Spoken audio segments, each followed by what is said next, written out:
Assalamualaikum warahmatullahi wabarakatuh. Selamat pagi Ibu dan teman-teman. Perkenalkan nama saya Widiawati yang akan menjadi moderator pada presentasi hari ini. Di sini kami dari kelompok 4, kelas 2B yang akan membahas evidence based practice mengenai HIV and AIDS. Boleh di next.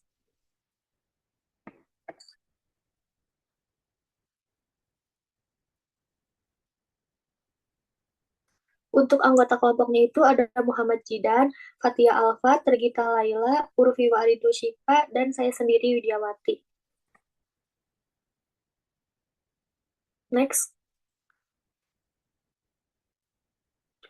Nah, yang pertama itu kita membahas masalah gizi pada pasien ODA, yang dimana sistem imun menurun menyebabkan gangguan penyerapan nutrisi, anoreksia, dan infeksi oportunistik yang berujung pada penurunan berat badan dan malnutrisi. Jadi pada pasien HIV itu membutuhkan protein yang sangat penting, di mana ada protein ikan gabus untuk memperbaiki jaringan tubuh dan meningkatkan produksi antibodi. Lalu ada vitamin C dan zinc berperan sebagai antioksidan, meningkatkan sistem imun, dan mempercepat penyembuhan luka. Yang ketiga itu ada enzim bromelain yang untuk membantu memperkuat kekebalan tubuh. Boleh di next.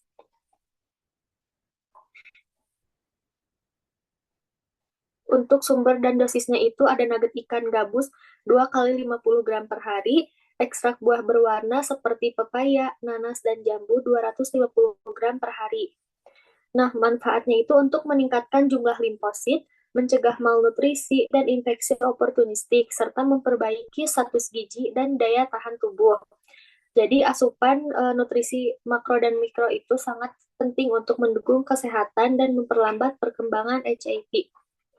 Boleh di next.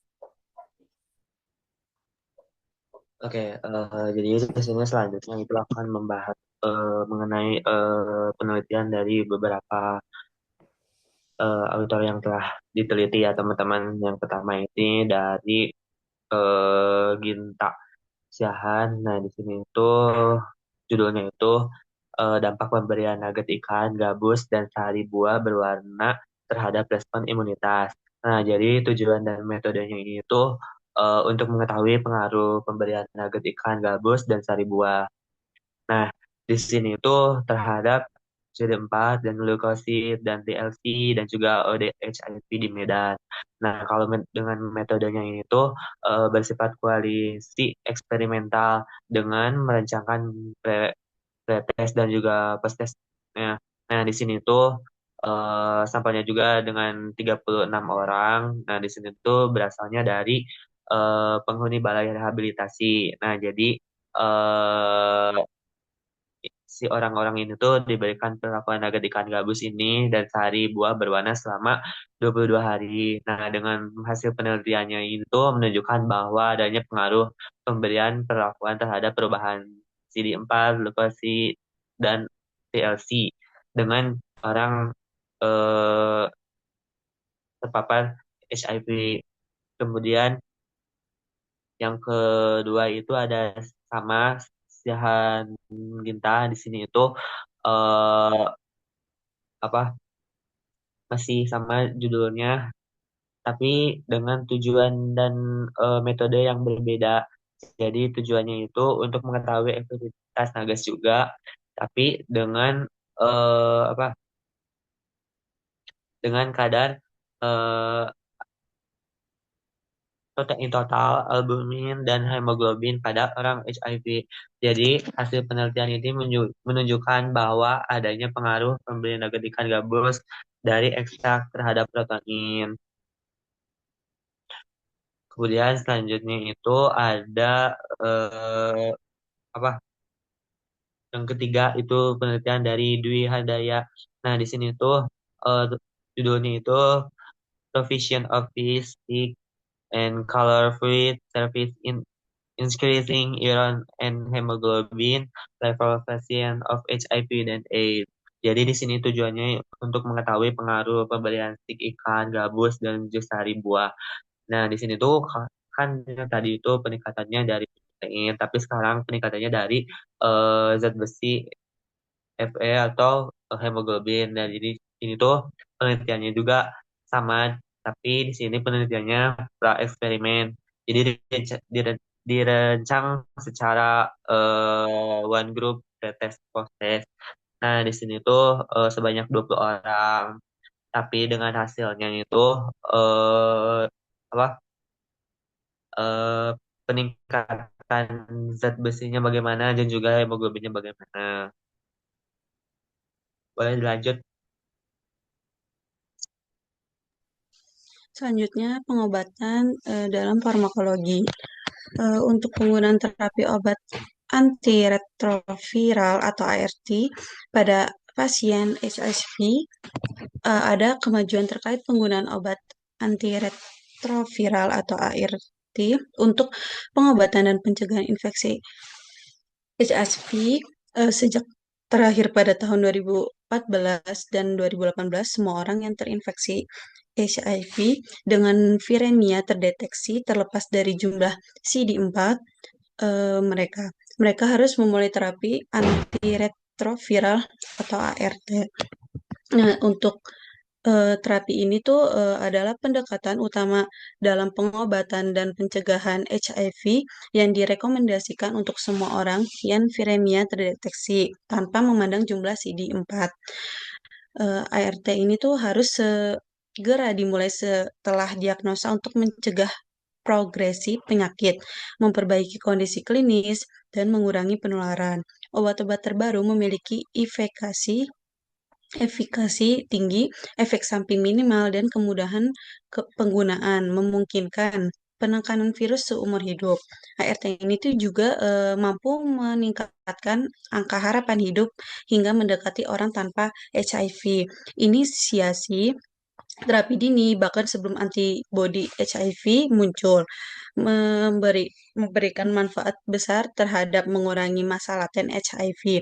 Regimen awal regimen awal yang disarankan biasanya terdiri dari kombinasi 2 NRTI dan 1 INSTI atau kombinasi dua obat seperti dolutegravir atau lamivudine. Efektivitas terapi sangat bergantung pada kebutuhan pasien, memilih obat yang tepat, dan akses layanan kesehatan. ERT ini juga tetap menjadi dasar penata laksanaan HIV yang terbukti efektif dalam mencegah infeksi baru dan meningkatkan kualitas hidup pasien. Dengan demikian, kemajuan dalam pencegahan dan penata laksanaan HIV dengan obat antiretroviral terus meningkatkan perawatan klinis dan meningkatkan perawatan klinis dan hasil di antara individu yang beresiko dan dengan HIV. Oke, next.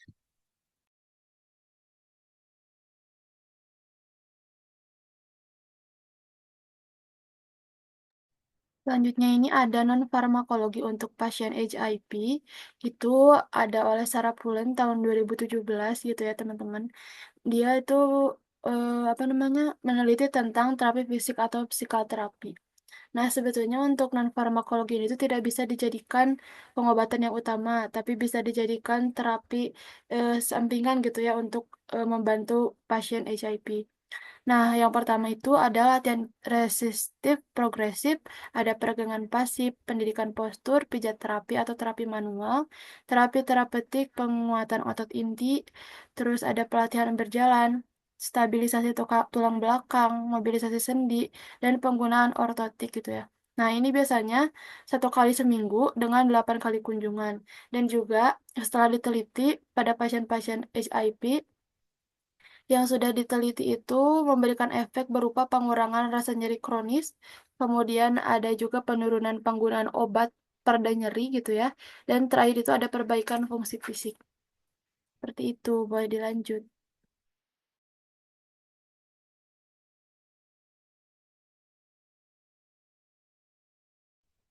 Oke, baik. Selanjutnya ada rehabilitasi medis pada penyakit HIV and AIDS. Nah, sebenarnya rehabilitasi medis ini ada banyak jenisnya juga ya, teman-teman. Cuman kelompok kami itu lebih menjelaskan gitu tentang VCT HIV. VCT HIV atau Voluntary Counseling and Testing merupakan salah satu strategi pencegahan dari HIV and AIDS yang bertujuan untuk mengidentifikasi ODA atau orang dengan HIV and AIDS sedini mungkin dan menyediakan akses pintu masuk utama untuk layanan pencegahan, perawatan, pengobatan, dan juga dukungan.